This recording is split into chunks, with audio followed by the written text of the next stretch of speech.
And Don Simon's up here. Simon's Jewelry right there at the corner of Bob Wallace and Jordan Lane. And like I say, you've become a legend, man, all over. And I don't understand it. All I do is treat people fair. Well, that's a good thing. Well, sometimes people don't get a fair shot when they, people always try to take advantage of everybody else. And that's something that you've stressed. And, something you said on the show last week is older people are the ones that your best customers.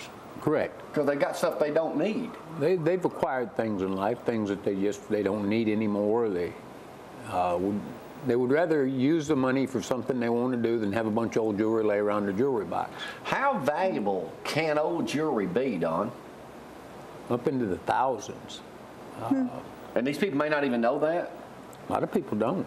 I've had people break down in tears when especially people trying to meet a particular need, and come in and expect that they're going to get maybe $200 or $300 when you tell them they've got $1,800 or $3,000 or $4,000 worth of stuff. I mean, we've had people actually break down in tears.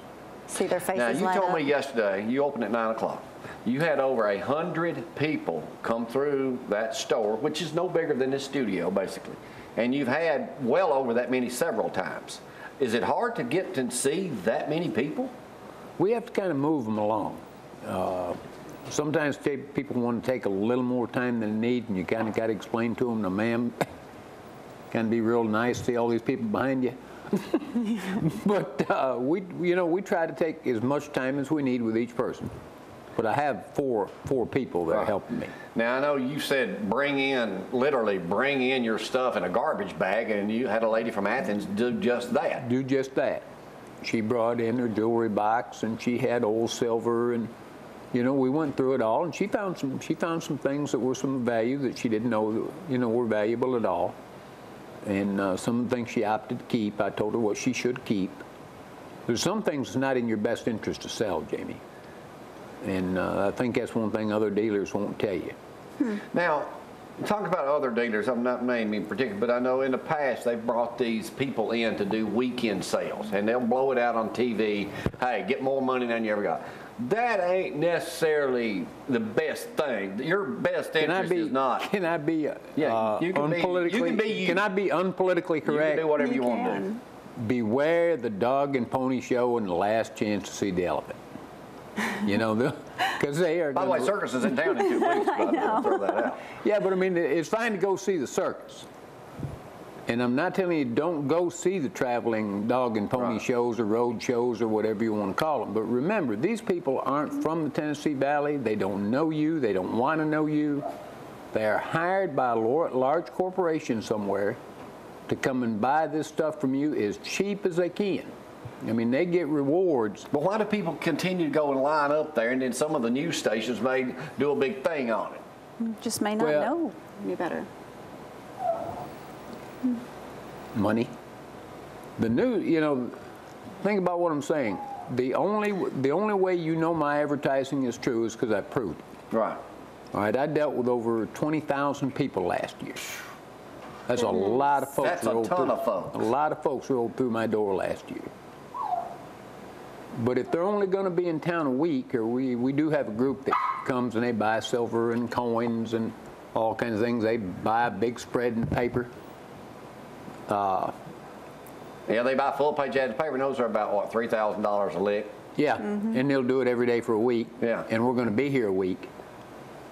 Now, how can they compete with a local dealer who's right here every day? Now, I know some jewelry stores also buy gold and jewelry like that. You are not a jewelry. You repair and you buy. You don't retail. No. They can't purchase anything from your store. I do not do retail. Is it tough to get to repairs these days? No, I keep a full-time repairman busy plus myself. All right. Let me ask you a question here, Don, as soon as I can find my glasses.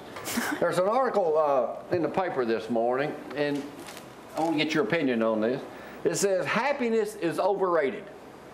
The news out of Yale University last week was the pursuit of happiness can sometimes make you less happy. This could not have made me happy, according to this guy.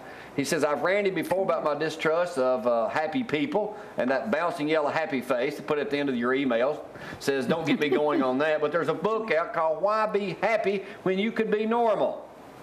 You look like you're a happy person. I'm happy for the most part. When you're happy the way you treat your people. I like people. You know. Is that the key to what has made Don Simon probably the most successful gold buyer in North Alabama? I love to see people smile. Is that why you use a clown in your ad? I like to make people feel good. Now, you're going to be bringing a clown with you here in a couple of times, too. Talk about that, because those are Shriners. Shriners. In my commercials, raise money for the Children's Hospital. Now, you donate some of your proceeds to the Shriners, don't you? Correct. And we're going to be talking more about that. Let me change subjects right quick before I forget it. But Matthew just delivered our T-shirts yesterday for the Chick-fil-A. You can still register for that. This is the front of it. And then you can see us, the sponsors, on the back of it. There it is right there. But don't forget, you can still sign up for that, Lisa, and to the day of, too, can't you? Correct. Active.com is that website you can log on. And we'll talk more about that. Now, Don, you started this early morning gig here with us. Is it hard for you to get up and get over here? Oh, man. Well, I could get used to it, but I'm not used to getting up till 7. So you have to hit the snooze button on your alarm clock? No. Well, you don't use one? No, I don't use an alarm clock. All right, well, most people do. I don't. Most people do. Now, get this. There is no snooze button on this new clock. Not this one. I'm just using this one as a prop here. But it says if you buy this alarm clock, if you unplug it, a battery takes over. There's no snooze button. As wake-up time approaches, you cannot reset the alarm time. Right. It's the world's most exasperating alarm clock. Once it goes off, to stop it, you must get out of bed, go into the kitchen or bathroom, punch the day's date into a telephone-type keypad. That's the only way to stop the loud ding-ding designed to sound like a customer's angrily banging on a bell at a hotel. Corey's Christmas present. It was invented by a 25-year-old engineer. Corey, you'll be getting one for Christmas. You cannot cut it off. You cannot cut it off. Annoys you so bad you have to get up. Where do we get them? Well, I'll tell you that later. I haven't read the rest of it all, but you can get them. But alarm clock that does not ever go off. I want to get one and slip it in on the wife. Yeah. See how hard time getting up? There goes that movie. All right. Don, with gas prices rising, they're supposed to top out at $4, what the USA Today saying this morning. Is that another reason? I mean, the economy's getting better, but is that another reason people bring stuff in? Are they having a tough time? Or is it they just want to get rid of stuff they don't need? The bulk of the people are just getting rid of things they don't need. Now, there are some people who are having trouble. They're struggling. Right. But the bulk of the people are it's laying in their jewelry box. Why would you spend your savings or what you have put up when you've got a bunch of money laying around in your jewelry box? And gold could be as high as it could ever be. You think it's going to continue going up? I'd be on Wall Street if I knew that. Yeah. That's true. Yeah, and you'd be giving us good advice. That's true. We'd be buying more. How long have you been doing those TV commercials now that we just got here a month ago? A couple of years? 4 years. Has it been that long? 4 years. What is that? Did you ever imagine that people would recognize you basically wherever you go? I didn't. Who'd have thought it? Who'd have thunk it, as they say, right? Yeah, that's exactly right.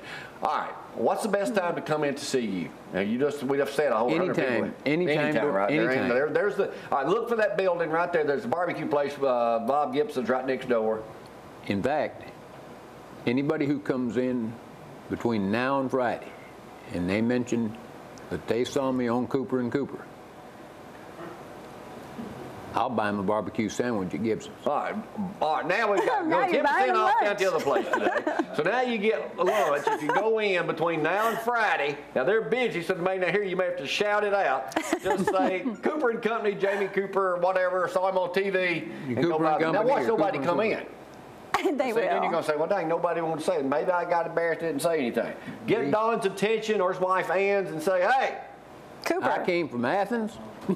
Or Decatur. Or Moulton, or wherever. Madison. Go by wherever. Huntsville, whatever. We're soon to be worldwide, especially putting you on YouTube and everything. Well, Don, you're doing a great job, and thanks for treating people fairly. If you got something you want to get, as we say in the country, shed of, get it in a garbage bag, take it down to Don Simon's. What can I say? You don't even have to want to sell it.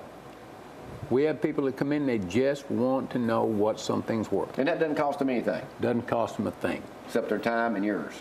Yeah, and basically plenty where of I'm time. going to be there anyway. Again, get off the interstate. He's right there at the corner of Bob Wallace and Jordan Lane, not far from Tim's Cajun Kitchens. Go by and That's see right. Don. Tell him we sent you in there. All right, we got to go. Hey, coming up tomorrow, Jeff Hodges, president of First National Bank, will be with us on And Judy Pruitt. And Jawjack will be cooking in the kitchen. Shut Up will be here. And Zach will be telling us all about sports. That's coming up on Oh, boy. Thursday.